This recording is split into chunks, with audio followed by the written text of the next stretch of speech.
This is Hidden Killers Week in Review. A look back at the most prolific stories of the week. The shadows hold more than darkness. They hold the truth. Welcome to Hidden Killers with Tony Brueski, featuring defense attorney and host of the podcast, Defense Diaries, Bob Motta.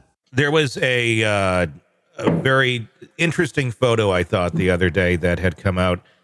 It was a picture of Diddy in the park in New York City, just kind of sitting there watching people, enjoying their time in that big green area.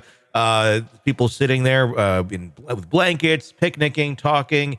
He apparently didn't look like he was getting a whole lot of attention, but it was kind of a stark image of Diddy in kind of his final moments, I think, of freedom. I think he realized, like, this is it. This is the city he, kind of once ruled to a certain sense in the music world.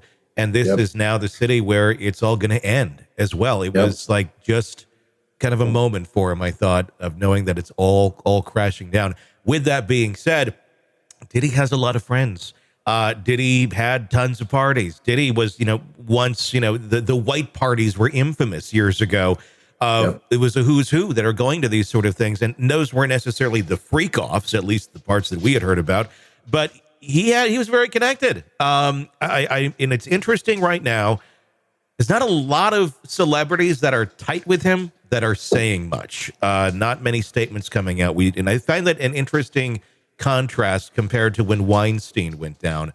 There was a lot of celebrities speaking up that had been involved with him. All it is deploring his behavior, coming out, sharing their stories. There's a lot of people being very quiet right now. What do you think that tells us about other people who may have knowledge of what he was doing, or maybe had even participated in what he was doing?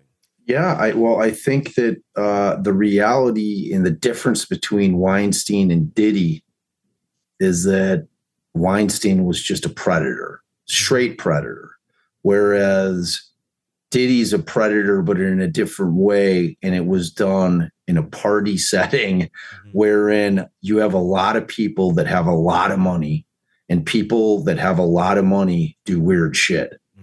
That's facts. There's going to be just look at people that, like, the idle mind is the devil's playground, bro. When you have that kind of money, that the stress part of life is over, right? Like you and I trying to hustle and the way we bust our asses to do this thing. Sure. If we hit it big and we get a $100 million contract, we're done worrying. Now multiply that by a bunch and you've got Diddy type money. And he's just rubbing shoulders with people with huge amounts of wealth that just live very different lives than the rest of us.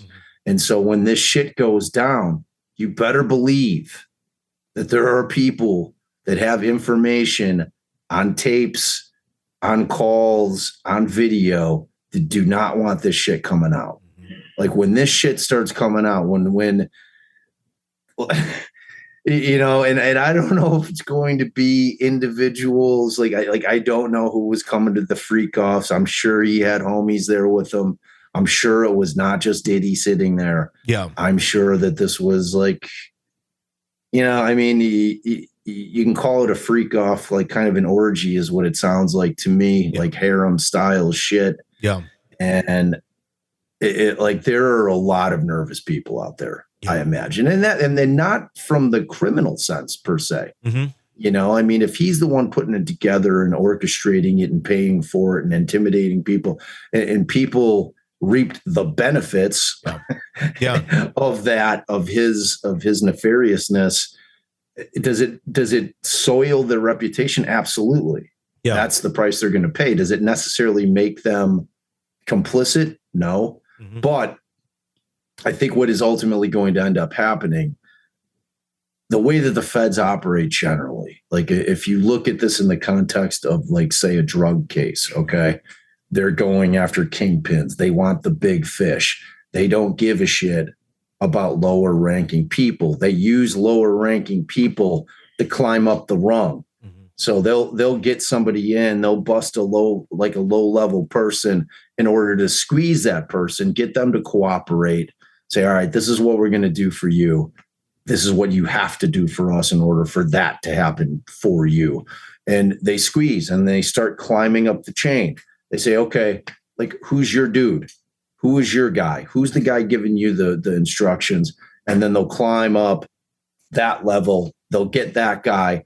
Then they squeeze that guy because there's a guy above that guy, especially when you're talking about cartels and organized crime type deals. So it's going to be the same thing here. Like Diddy had minions, Diddy had people that were doing his bidding. Like, they are going to try to continue to extract information from these people. And if it turns out that some of these people are well known, those people are going to have a lot of incentive to turn state, to flip, on Diddy. And like, at this point, who's going to have loyalty to Diddy? Yeah. I mean, this isn't The Sopranos. This isn't like Family. This is blood, this is the blood oath. This ain't that. Like, people are going to turn on that dude if it's going to save their own skins in the blink of an eye. Yeah. So like I said, I will not be at all shocked that there's going to be superseding indictments, meaning they're going to add additional charges to this thing. And they're just getting started with this dude. They're just getting started with it. Let's be honest. Nothing kills the thrill of a good murder mystery like a commercial for laundry detergent.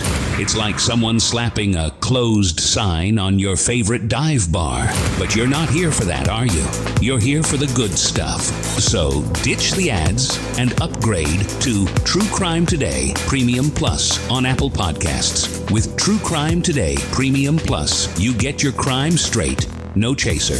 Commercial free with extended interviews and early access. It's like getting the bartender's special when the bar's already closed. Search for True Crime Today Premium Plus on Apple Podcasts. Subscribe and drink it all in.